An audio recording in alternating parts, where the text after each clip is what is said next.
कभी सोचा है कि हमारी पृथ्वी असल में है क्या? ये एक बहुत बड़ी, एक विशाल लाइब्रेरी की तरह है। एक ऐसी लाइब्रेरी जिसमें किताबें नहीं, बल्कि जिंदगी के अनगिनत रूप भरे पड़े हैं। आज की हमारी इस चर्चा में हम इसी अनदेखी लाइब्रेरी के पन्ने पलटने वाले हैं। तो चलिए एक सवाल से शुरू करते हैं। जरा सोचिए, अगर कोई एलियन, मान लीजिए किसी दूसरी गैलेक्सी से कोई मेहमान हमारे ग्रह पर उतरता है, तो उसे हमारी कौन सी चीज सबसे ज्यादा हैरान करेगी? हमारी टेक्नोलॉजी, हमारी ऊंची ऊंची इमारतें? शायद नहीं। जो चीज उसे सच में अचंभित कर देगी, वो कुछ और ही है। तो वो चीज क्या होगी? वो होगा यहाँ मौजूद जीवन का पैमाना। मतलब क्या कोई यकीन कर पाएगा कि इस एक ग्रह पर सिर्फ चींटियों की 20,000 से ज्यादा प्रजातियां हैं? और ये तो बस शुरुआत है। बीटल यानी कि भृंग की 3 लाख प्रजातियां। पानी के नीचे की दुनिया में चले जाएं तो वहां भी मछलियों के करीब 28,000 अलग-अलग किस्में तैर रही हैं। और खूबसूरत ऑर्किड को ही देख लीजिए, इन नाजुक फूलों की भी 20,000 से ज्यादा किस्में हैं। ये विविधता, ये हर जगह है। तो हाँ, उस एलियन को जो बात सच में चौंका देगी, वो हमारी टेक्नोलॉजी नहीं, बल्कि जीवन की यही हैरान कर देने वाली वैरायटी होगी। यही बायोडायवर्सिटी, मतलब कि जैव विविधता, हमारे प्लैनेट की असली पहचान है। लेकिन सवाल ये उठता है कि इतनी बड़ी, इतनी उलझी हुई वैरायटी को वैज्ञानिक समझते कैसे हैं? उन्होंने इसे समझने के लिए 3 अलग-अलग लेवल्स में बांटा है, ताकि इस लाइब्रेरी को कह सकते हैं कि कैटलॉग किया जा सके। सबसे पहला और सबसे बेसिक लेवल है जेनेटिक डाइवर्सिटी, यानी आनुवंशिक विविधता। इसका सीधा सा मतलब है कि एक ही स्पीशीज के अंदर जीन्स कितने अलग-अलग हैं। इसको उदाहरण से समझते हैं तो और मजेदार लगेगा। जरा सोचिए, भारत में ही चावल की 50,000 से ज्यादा जेनेटिकली अलग किस्में हैं, या फिर आम, 1,000 से ज्यादा तरह के आम।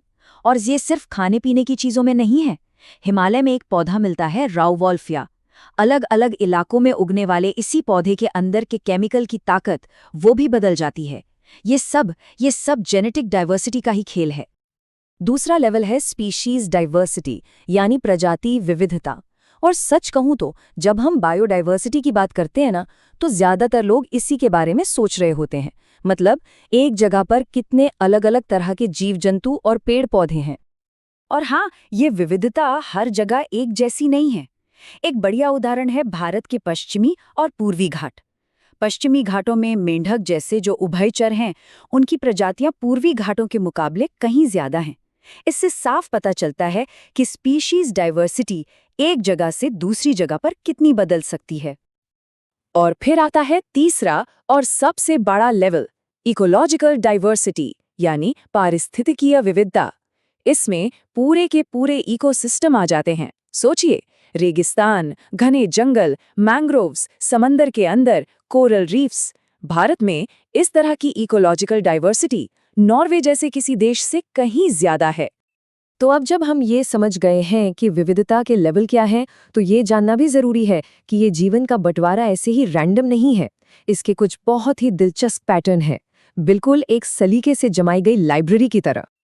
अब जरा इन पाई चार्ट्स को देखिए। ये एक एक चौंकाने वाली सच्चाई बताते हैं। अगर हम दुनिया की सारी पहचानी गई एनिमल स्पीसीज को एक साथ रखें, तो उनमें से 70% से ज्यादा सिर्फ कीड़े मकोड़े हैं। मतलब हर 10 जानवरों में से 7 कीड़े हैं। इस लाइब्रेरी की ज्यादातर किताबें तो बस इन्होंने ही भर रखी हैं। एक और बहुत जरूरी पैटर्न है जिसे कहते हैं लैटिट्यूडनल ग्रेडियंट। सीधा साधा नियम है, जैसे जैसे हम इक्वेटर यानी भूमध्य रेखा से पोल्स यानी ध्रुवों की तरफ जाते हैं, प्रजातियों की संख्या कम होती जाती है। जैसे यहाँ देखिए, इक्वेटर के पास कोलंबिया में पक्षियों की 1400 स्पीशीज हैं। थोड़ा ऊपर न्यूयॉर्क में ये नंबर घटकर 105 रह जाता है, और एकदम ऊपर ग्रीनलैंड पहुंचते पहुंचते सिर्फ 56। जर्मनी के एक महान प्रकृतिवादी थे अलेक्जेंडर वॉन हम्बोल्ट। उन्होंने एक और कमाल का नियम खोजा। उन्होंने बताया कि जैसे जैसे किसी भी जगह का एरिया यानी क्षेत्रफल बढ़ता है, वहां मिलने वाली प्रजातियों की संख्या भी बढ़ती है। आसान भाषा में कहें तो लाइब्रेरी का कमरा जितना बड़ा होगा, उसमें उतनी ही ज्यादा किताबें आएंगी। लेकिन जीवन की इस शानदार लाइब्रेरी पर आज एक बहुत भयानक संकट मंडरा रहा है।